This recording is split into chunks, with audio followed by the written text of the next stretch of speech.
Assalamu alaikum dostlar. Benim ismim Muzra Kudret. Ben bu yıl 5 yaşına girdim.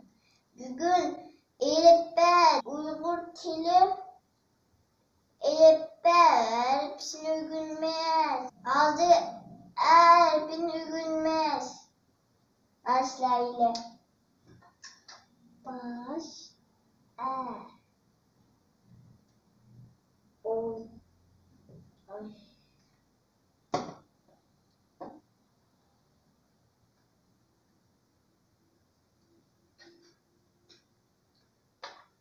otura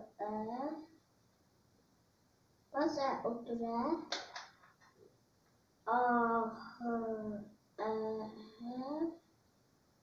Yavuz Şimdi söz yazıp bakalım.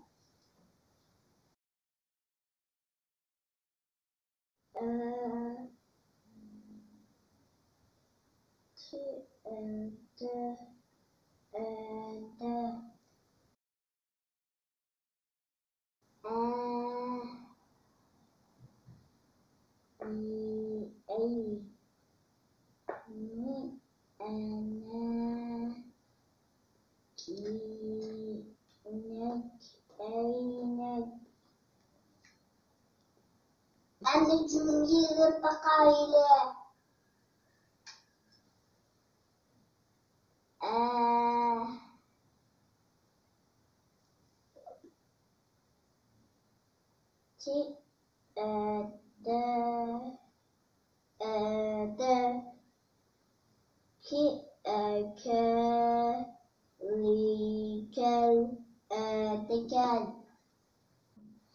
Şimdi biz bunu okup bakayım.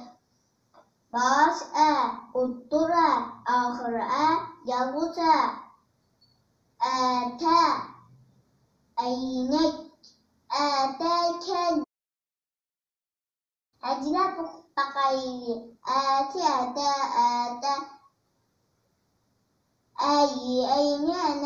Eynek eynek.